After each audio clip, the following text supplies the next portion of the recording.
1970 में भारत के 3 स्टेट राजस्थान, पंजाब और हरियाणा में एक ऐसा खामोश खौफ फैल चुका था जिससे लोगों की रातों की नींद उड़ा दी थी। लोग अपने घरों में बेखबर सोए रहते और उसी सन्नाटे में एक अंधेरा का फायदा उठाकर कोई चुपचाप उनके घर के अंदर घुसता और उनकी जान ले लेता था। ना कोई आवाज, ना कोई चेतावनी, बस सुबह होती और एक घर मातम में डूबा मिलता। यह कोई एक रात की बात नहीं थी, बल्कि यह सिलसिला हर रोज बन चुका था। देखते ही देखते सिर्फ 18 महीने में मौत का आंकड़ा ये 60 बार जाता है। लेकिन तीनों राज्य दहशत में सोए में जीने लगते हैं। रात को जो भी आराम का वक्त हुआ करती, जब डर का दूसरा नाम बन चुकी थी। लोग अब सोते नहीं थे, बस सुबह होने का इंतजार करते थे। लेकिन इतनी हत्याओं के बावजूद पुलिस के हाथ खाली थे। उनके पास ना कोई हत्यारा और हौसला था, ना कोई ठोस सुराग। जैसे कोई साया हो, आता और मारता है और हवा में गायब हो जाता है। फिर साल 1974 की एक अंधेरी रात राजस्थान पुलिस की नजर एक दुबले पतले शख्स पर पड़ती है, जो जून की गर्मी में कंबल ओढ़े सुनसान सड़क पर भटकता रहा। कई गवाहों ने पहले भी बता चुके थे कि हत्यारा कंबल ओढ़े रहता है, इसलिए पुलिस उसे पकड़ कर थाने ले जाती है। उसे पूछताछ शुरू होती है, लेकिन वह हर सवाल को घुमाता रहता है। पुलिस बार बार उसे पीट कर एक ही सवाल पूछती, बता क्या है 60 हत्या तूने ही की है। कई दिनों तक वह चुप रहता है, लेकिन फिर एक दिन पता नहीं उसे क्या हो जाता है। अचानक वह सिर उठाता है, चेहरे पर एक अलग वैसी मुस्कान लिए कहता है, साफ 60 नहीं 70 मार चुका हूँ। इसके बाद वह एक एक करके करीब 50 हत्याओं की तारीख गिनाने लगता है, जैसे अपनी अचीवमेंट सुना रहा हो। यह सुनाकर पुलिस वालों के पैर तले जमीन खिसक जाती है। जब उससे पूछा जाता है कि वह ऐसा क्यों करता है, तो वह कहता है कि उसे ये करने में सुकून मिलता है और वह जी के किसी गाने जैसी लगती है। ये सुनकर पुलिस की रूह तक कांप जाती है। तो आइए जानते हैं कौन था वो खूंखार हत्यारा, उसका लोगों को मारने का तरीका क्या था, जिससे वह इतना ज्यादा फेमस हो गया था। आखिरी की वह कौन सी गलती थी जो अंत में उसे पकड़ने जाने की वजह बनी। इस रोंगटे खड़े कर देने वाली कहानी की शुरुआत साल 1952 में राजस्थान की राजधानी जयपुर में एक छोटे से गाँव में होती है, जहाँ एक मजदूर और एक अंधी महिला के घर पर एक बच्चे का जन्म होता है। उस बच्चे का नाम शंकर प्रताप रखा जाता है। गरीब उस पर परिवार की जिंदगी थी पड़ चुकी। शंकर उनकी ही पहली संतान, इसलिए वो चाहता है कि उनका बेटा पढ़ लिख कर कोई अच्छी नौकरी करे। इसलिए जब वो बहुत बड़ा हुआ तो उसका पास के ही एक स्कूल में एडमिशन करा दिया। लेकिन शंकर का मन पढ़ाई में कम और शैतानियों में ज्यादा लगता था, क्योंकि गांव के लोग का नाम थोड़ा टेस्ट करते थे। इसलिए लोग शंकर की वजह कहते थे। शंकर को आइसक्रीम खाना बहुत पसंद था, इसलिए वह अक्सर आइसक्रीम के लिए अपनी मां से पैसा मांगा करता था। लेकिन गरीबी इतनी थी कि वह आइसक्रीम नहीं दिला पाते थे, इसलिए वह शंकर ने अपने घर में ही चोरी करना शुरू कर दिया। एक बार के बाद घर वालों को सतर्क हो गए और पैसों को छिपाने रखने लगे। उन्हें लग रहा था कि उसे शंकर की चोरी की आदत छूट जाए, लेकिन होता उल्टा है। घर से पैसे मिलना बंद हुआ तो शंकर ने बाहर हाथ साफ करना शुरू कर दिया। उसने सबसे पहले अपने ही इलाके के एक मंदिर की दान पेटी को निशाना बनाया और वहीं से उसकी चोरी की आदत में बदल गई। 12-13 साल की उम्र में ही अपने एक पड़ोसी के घर से और अनाज चुराया, लेकिन वह पकड़ा गया। गांव वालों ने उसके खिलाफ एफआईआर दर्ज कराया, लेकिन उनका होने की वजह से कोर्ट ने उसे सिर्फ एक दिन खराब रहने की सजा देकर ये सोचकर छोड़ दिया कि शायद वह सुधर जाएगा। लेकिन ऐसा कुछ नहीं हुआ। कुछ दिनों बाद उसने फिर चोरी की और इस बार उसके जेल जाना पड़ा। जेल जाना जैसे ही उसकी जिंदगी का एक हिस्सा बन गया। इसी दौरान गंगानगर डिस्ट्रिक्ट जेल में उसकी मुलाकात शुभम नाम के एक अनुभवी कैदी होती है। शंकर ने उससे पूछा है कि वह ऐसा क्यों करे कि चोरी के बाद भी पकड़ा ना जाए। शुभम से उसे 3 खतरनाक सलाह मिलती है। पहली सलाह, चोरी हमेशा सुनसान जगह पर करो। दूसरी जगह भी ज्वेलरी की चोरी ना करो। और तीसरी सलाह, चोरी से पहले इंसान को बेहोश कर दो ताकि उसे पहचान ना सके। तीसरी सलाह ने शंकर को रोमांचित कर दिया। यह अब सिर्फ चोरी का तरीका नहीं, बल्कि यह एक खतरनाक सोच की शुरुआत। इसके बाद है एक बार फिर चोरी के केस में जोधपुर जेल में रहता है। यह उसकी मुलाकात बुद्धराम जाट नाम के एक ही कैदी से होती है, जिससे सोच को पूरी तरह पलट दिया। बुद्धराम के मर्डर में जेल में बनता, लेकिन जेल के अंदर उसका किसी राजा से कम नहीं। उसका एटीट्यूड इतना कॉन्फिडेंस, सब कुछ अलग था। यह देखकर शंकर हैरान रह गया। वो सीधे बुद्धराम जाट से पूछता है, बेटा कि आखिर वो जेल में बहुत आराम और आराम कैसे रहता है। बुद्धराम ने हालांकि हंसी और साफ जवाब दे दिया, तू भी हत्या करके तेरे भी रो हो जाएगी। जब यही वो पल था जब शंकर के अंदर की आखिरी एक हिचक खत्म हो गई थी। अब उसके पास एक तरफ सुभाष की चोरी करने का तीसरा सलाह थी और दूसरी तरफ वो राम की हत्या करने का बेखौफ सोचती। वह दोनों मिलकर जल्द ही उससे पहले खिलक कर और फिर एक क्लियर बना देती है। वह साल 1971 में जब वो करीब 19 साल का था तो जोधपुर जेल से निकलने के बाद आसपास के इलाके में उस पर चोर का ठप्पा लग चुका था। उसके परिवार वालों ने भरी शर्मिंदा उठानी पड़ी थी। ऐसा में घर वालों ने शंकर को घर से निकाल दिया और अभी से कह दिया कि इनका उससे कोई लेना देना नहीं है। इतना ही समाज में हो रही लगातार बदनामी के कारण उसका पूरा परिवार अपने गांव छोड़कर किसी दूसरे गांव चले गए। ऐसा शंकर भी अचानक गायब हो गए और उसके बाद वह किसी को भी नजर नहीं आया। वो राजस्थान में किसी दूसरी जगह रहने लगता। वह दिन में के नाम पर रिक्शा चलाने का नाटक करता और रात का मौका मिलता ही लोगों के घर में घुसकर हाथ साफ कर लेता। उसने एक रात एक साधु की झोपड़ी में चोरी करी। उसने एक लोहे का चिमटा से साधु के कान के नीचे गर्दन पर एक चिन्ह पट्टी कहते हैं वह कई बार प्रहार किया, जिससे साधु बेहोश हो गया और शंकर उसके सारे पैसे लेकर फरार हो गया। यह पहली बार था जब शंकर ने किसी को बेहोश करके चोरी की थी। पहले ही मौका पर चोरी करने का काफी आसान हुई। ऐसे में चोरी से पहले लोग की कानपट्टी पर मारकर उन्हें बेहोश करता, लेकिन आदत में शुमार हो गया। उसने सबसे पहले उन लोगों को ठिकाने लगाना शुरू कर दिया जिन्होंने उसके चोरी के मामले में गवाही देकर पहले उसे है जेल और एक नाम का एक किसान के घर में पहुंचा, लेकिन वह वहां नहीं था। घर में उसकी पत्नी, 2 बच्चे और एक बेटी जो चटाई पे सो रहे थे। हैरान सिंह के वहां न होने पर शंकर ने एक एक करके उन चारों को कनपट पर वार किया और इसके बाद चारों की मौके पर ही मौत हो गई। इसके बाद उसने वहां से चोरी की और अपना अगला निशाना मनीराम मेघवाल को बनाया। इसने मनीराम के घर घुस के उसे उसकी पत्नी, बेटे और नौकर की कनपट्टी पर हथौड़ा मारकर हत्या कर दी। इससे बाद शंकरिया के नाम पर दरार वो राजस्थान से निकलकर पड़ोसी ही स्टेट हरियाणा और पंजाब में भी चोरी और हत्याओं को अंजाम देने लगा। उसके क्राइम का इलाका बॉर्डर रंगग्याल था, जैसे राजस्थान के श्रीगंगानगर और हनुमानगढ़, भाटिया, फिरोजपुर, फलाकिया और आबोहर, और हरियाणा के एक हिस्से और डरबाली जैसे शहर आते थे। वो अक्सर एक कंबल ओढ़े रहता और उसकी ही आड़ में हथौड़ा, कई भारी ही लकड़ी या फिर फावड़ा छुपाकर रखता और मौके मिलते ही पीछे लोगों के कनपट्टी पर मारता, वार करता और उनकी हत्या हो जाती। इन्हें लूट लेता। उनका मेन मोटिव चोरी ही था, लेकिन सुबह से मिली चोरी सीखने का अनुभव वो लोगों की कनपट्टी पर प्रहार करता था ताकि वह बेहोश हो जाए। लेकिन इससे उसे है अक्सर यह ख्याल नहीं रहा था कि कितनी बार और कितनी जोर से चोट करना है। ऐसे में वह लगभग हर मामले में लोग की हत्या ही कर देता था। इसके द्वारा लोगों को मारना की शुरुआत लोगों पहले को बेहोश करने से लेकर हुई, लेकिन धीरे धीरे उसे ऐसी सनक हवार हुई कि लोग की चीख सुनने और उन्हें तड़पते देख में उसे मजा आने लगा। मरते हुए लोग और चीखें उसे है किसी मधुर संगीत जितनी आनंद देती और उससे वह इतना ज्यादा फैसिनेट हो जाता है कि वह और ज्यादा ताकत से हमला करने लगता। इससे कई खौफनाक की ऐसी लत लग गई। वह अब सिर्फ लोगों की चीख सुनने के लिए उन्हें मार देता। शंकरिया ने एक के बाद एक दर्जनों लोगों की जान लेकर खौफ का ऐसा मंजर कामयाब कर देता है। राजस्थान, पंजाब और हरियाणा तीनों राज्य में शाम होते ही पूरा इलाका सुनसान हो जाता। लोगों ने डर से रात को घर से निकलना बाहर बंद कर दिया और शाम होते ही लोग अपने अपने घरों को में दुबक जाते हैं। रात सुनसान देने की वजह डर पैदा करती है और हर रात को घर आधे लोग शिफ्ट वाइज पहरा देखकर जागते रहते थे। इन्हें हर वक्त इस बात का डर लग रहा था कि क्या पता उनके घर बाहर हत्यारा आ जाए और उनकी कनपट्टी पर हमला करके उनकी हत्या करते। लोगों के लिए हर रात जिंदगी और मौत की परीक्षा होती।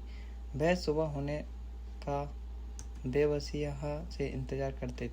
तीनों ही स्टेज में यह बात फैल गई थी कि रात अंधेरे में कोई ही अनजान शख्स कंबल ओढ़कर सड़कों पर निकलता और अचानक पीछे से लोगों की कनपट्टी पर हथौड़ा के वार करके उनकी जान ले लेता। और हाल यह है कि लोग किसी को भी कंबल में देखकर डर जाते क्योंकि वह हर बार कनपट्टी को ही अपना निशाना बनाता। इसलिए न्यूज़पेपर में उसकी कनपट्टी मार देने दिया। लगातार एक की तरह से कई हत्या लगातार तरह से पुलिस इस बार कनपट्टी मार हथौड़े पकड़ने के लिए लगातार छापामारी कर रही थी, लेकिन वह पुलिस के हाथ नहीं लग सका। यह यहाँ तक कि पुलिस उसका हुलिया तक नहीं पता था। इस तरह शंकरिया बिना किसी रोक टोक के में 200-300 के किलोमीटर की रेडियस में लगातार मूव करके लोगों की मौत की नींद सुन रहा था। वो कभी भी अपने साथ वेपन करी या करता, बल्कि उससे जो भी चीज़ मौके पर मिल जाती उसी लोगों से हत्या कर देता। कहीं उसने चरपाई में पाए जाने जान ले ली थी, कहीं चिमटे से हत्या कर दी थी, कभी उसने हथौड़े और कभी ही चिनपट्टी ही लहसुनहर दिया तो किसी की फावड़े की चोट से गर्दन तोड़ दी। समय बीतता गया और कनपट्टी मार के शिकारों की संख्याओं में बढ़ोतरी हो गया। सब के बीच सितंबर 1973 आ चुका और हालात अब काबू से बाहर हो चुके थे। अकेले श्रीनगर जिले में ही पिछले कुछ समय से सेम करीब 15 हत्याएं हो चुकी थी। इस कनपट्टी परसक संक्रिया को पकड़ने के लिए राजस्थान, पंजाब और हरियाणा की पुलिस ने जॉइंट ऑपरेशन चलाया, लेकिन उन्हें कोई सफलता नहीं मिली। मामला इतना बढ़ गया था कि इनकी गूंज राजस्थान की असेंबली तक जा पहुंच और कोई विधायकों ने राज्य के चीफ मिनिस्टर बरकतुल्लाह खान से गुहार लगाई कि इस खौफ को ख़त्म किया जाए। ऐसे में चीफ मिनिस्टर बरकतुल्लाह खान ने उस अनोखे क्लर्क के सिर पर 5,000 का इनाम की घोषणा कर दी। इससे उस समय के हिसाब से एक बड़ी रकम थी, लेकिन सबके बावजूद कनपट्टी मार संक्रिया नहीं रुका, बल्कि अब तो एक ऐसी ही वारदात को अंजाम देने वाला था जो सभी को हिला देने वाली थी। 19 सितंबर 1973 को शार्दुल्लाह शहर के तख्त हाजरी गांव की सुबह हर दिन की तरह शुरुआत हुई थी। वह एक गुरुद्वारा था जहां रात को करतार सिंह नाम का एक केयरटेकर अपने 2 अंधे बेटों मादा सिंह और जाविहिर सिंह के हाथ रहता। हर दिन तीनों सुबह जल्दी उठ जाते और गुरुद्वारा के गेट खोलकर साफ सफाई करने लगते थे, लेकिन उस दिन पूरा गुरुद्वारा असामान्य सन्नाटे में डूबा हुआ था। करीब 7 बजे जब श्याम सिंह नाम का एक लोक व्यक्ति अरदास के लिए वह पूछता तो उसने कह दिया, गुरुद्वारा का दरवाजा अब तक बंद है।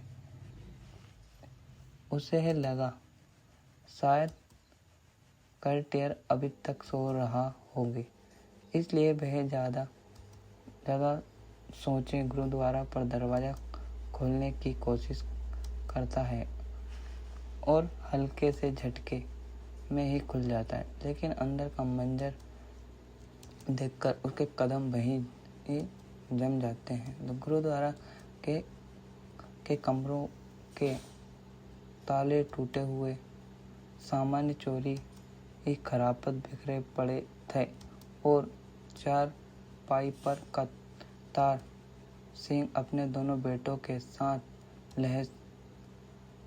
लहूलुहान हालत में पड़े थे। तीनों की कनपट्टी, नाक और मुंह के पास गहरे घाव थे, जैसे किसी बेरहमी से बार बार उन पर हमला किया। गर्राव सिंह तुरंत गांव वालों को खबर कर देता है। लोग दौड़कर मौके पर पहुंचते हैं और तीनों को होश में लाने की कोशिश करते हैं, लेकिन चोट इतनी गंभीर थी। पहले करतार सिंह और फिर मादर सिंह दम तोड़ देते हैं। अब सिर्फ वजीर सिंह जिंदा बचा था, लेकिन वह भी अंधा था। यानी पुलिस के पास अब जिंदा गवाह तो था, पर वहाँ कुछ देख ही नहीं पाया। और इस तरह एक बार फिर वो खौफनाक कातिल कनपट्टी मार सक्रिय बिना कोई पहचान छोड़े गायब हो चुका था। ऐसे लग रहा था जैसे वह बार बार पुलिस को खाली चुनौती दे रहा हो कि मैं ऐसे ही एक के बाद एक हत्या करता रहूंगा और मुझे एक पकड़ना कोई नहीं पाएगा। गुरुद्वारे जैसी पवित्र जगह पर हुई इस वारदात के आग में घी डालने का काम किया सिख समाज। जब गुस्सा थे, लोग सड़कों पर उतर आए। जब पुलिस उस हत्यारे को पकड़ने का भारी दबाव बन चुका था, ऐसे में है श्रीनगर के एसीपी श्याम प्रताप सिंह इस केस को टॉप प्रॉपर्टीज पर रखते हैं, अमानत संभालते हैं। वह अपनी टीम के साथ मौके पर पूछताछ पूरे क्राइम सीन की बारीक से खूंखार लगाते हैं। वह टूटे हुए ताले, बिखरे सामान और जबरन घुसने के साफ निशाना मिले, जिससे यह साफ हुआ था कि हत्या के साथ ही चोरी की भी गई।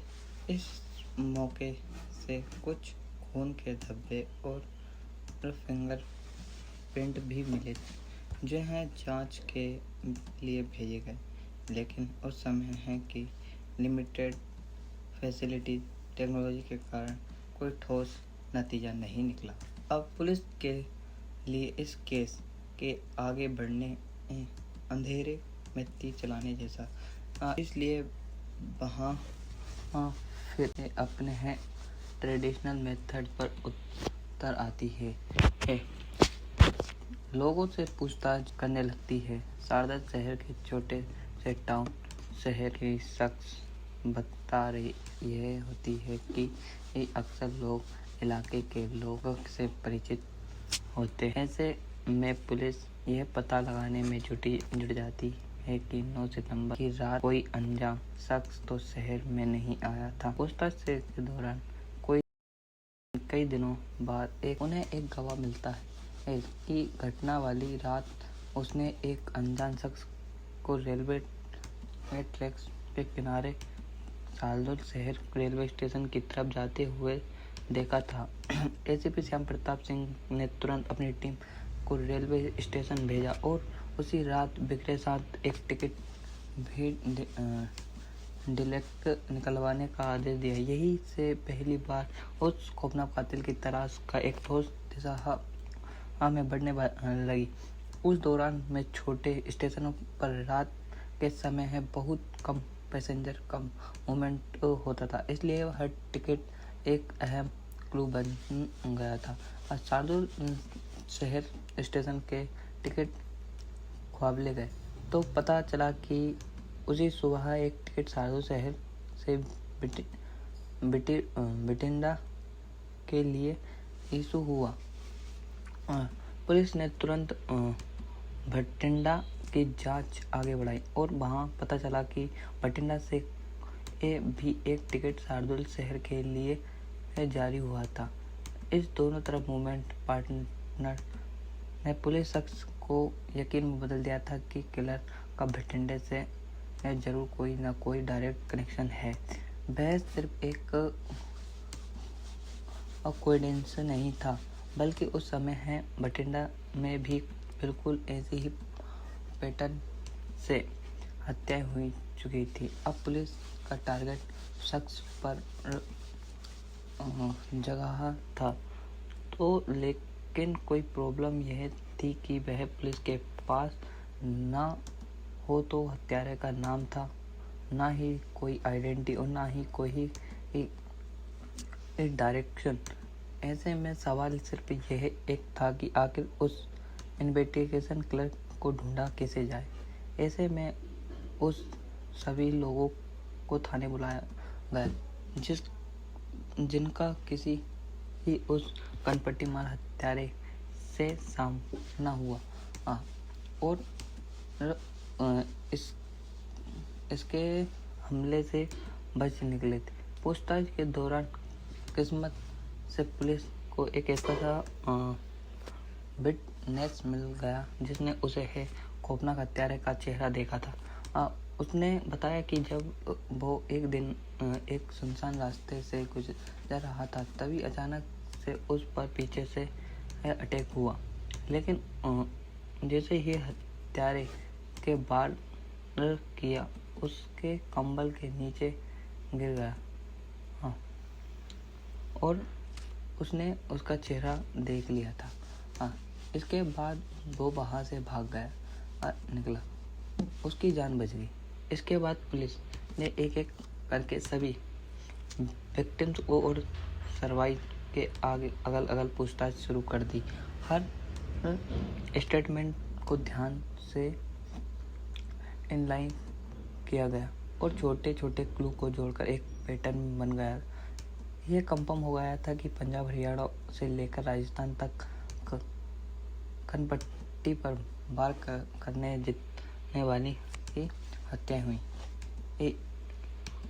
उन सबके पीछे कोई गैंग नहीं बल्कि एक अकेला आदमी था।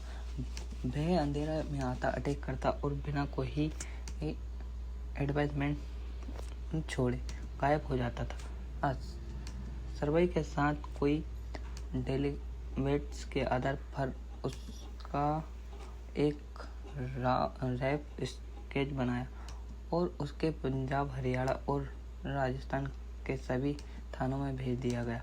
एक सवाल था अभी भी बन चुका था कि हत्यारे को और लोकेट कैसे किया गया।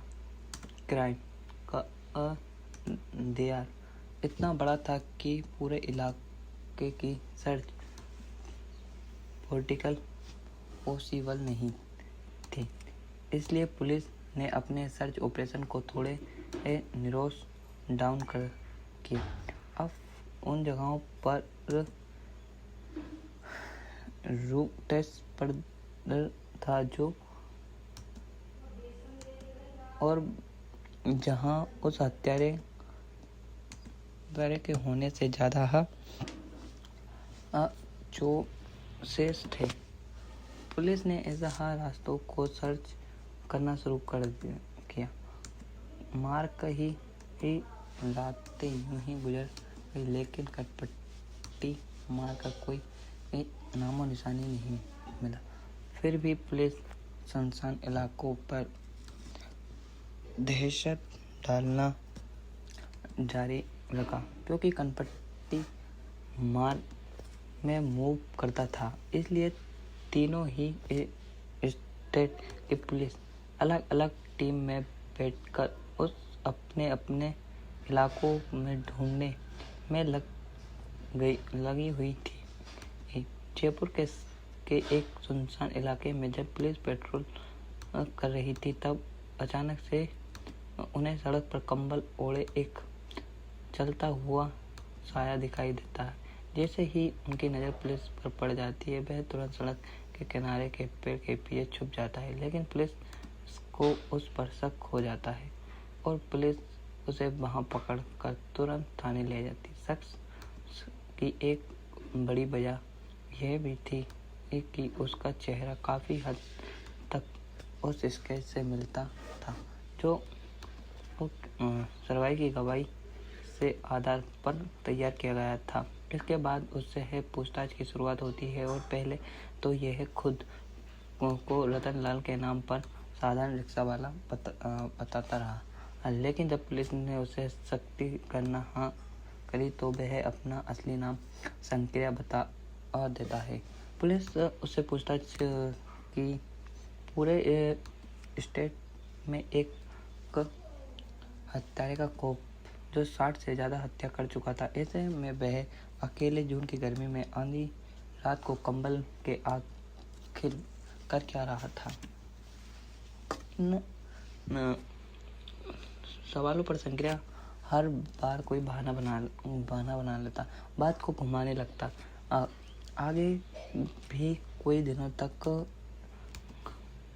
इंट्रोगेंस चलती और पुलिस बार बार एक ही सवाल धारण करती, क्या 3 राज्यों में हुई 60 लोगों की हत्या तूने ही की है?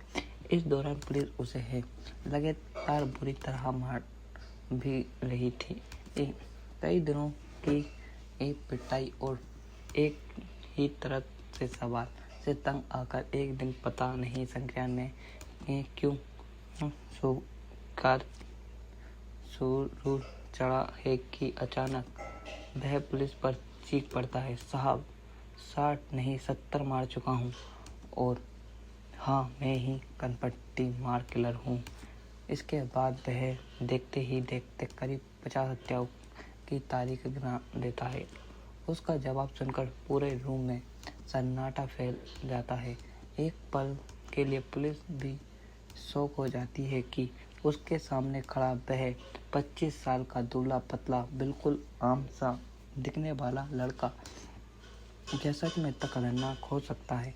लेकिन अगले ही पल शंकरैया ने जो कहा और वह भी दिल दहलाने देने वाला था। जब पुलिस इससे इन हत्याओं के मोटिव के बारे में पूछती है तो वह कहता है इससे मारते हुए लोगों की दर्द भरी चीखें सुनने में मजा आता है और वह किसी मधुर संगीत जैसा सुकून मिलता है। इस दौरान पुलिस ने उसके फिंगरप्रिंट को गुरुद्वारा सैंपल से मैच कराया और फिंगरप्रिंट पूरी तरह से मैच कर गए। अब इसमें कोई शक नहीं बचा था कि पुलिस के सामने बैठा हुआ आदमी सालों से ही राजस्थान, पंजाब और हरियाणा के खौफ बनकर घूम रही कनपट्टी मार था। इसके बाद भी पुलिस उसे अलग अलग गांवों में भी लेकर जाने लगी जहां उन्हें हत्याओं की थी। वही एक क्राइम सीन को बिना हिचकिच पहचान लेता था, जैसे वो सब कुछ उसके दिमाग में आज भी ताज़ा हो। ऐसे ही एक बार एक गांव में जाकर पुलिस उससे पूछती है, बताइए यहाँ और कैसे मारा था? तो कैसे मारा? उसने है इस शंकरैया के चेहरे पर एक खौफनाक मुस्कान फैल आती। वह धीरे धीरे से कहता है, साहब एक बार मेरे हाथ पैर खोल लो, फिर बताता हूँ कैसे मारा था। उसकी आंख में उस वक्त ऐसा पागलपन था कि यह सुनते ही आसपास खड़े लोगों की रूह कांप गई। आगे इस मामले में जयपुर CID की भी एंट्री हो जाती है और फिर यहाँ केस श्रीनगर स्टेशन कोर्ट में पहुँचता है। यह कनपट्टी मार शंकरैया के क्राइमों को rest of the rear category में रखा जाता है। हालांकि कोर्ट में पुलिस 70 में से 63 हत्याओं के ही एविडेंस पेश कर पाती है। इन्हीं के आधार पर 27 जून 1975 को कोर्ट उसे फांसी की सजा सुना देती है। इसके बाद यह केस राजस्थान हाई कोर्ट से होते ही सुप्रीम कोर्ट तक पहुंचता है और हर कोर्ट में उसकी मौत की सजा बरकरार रहती है।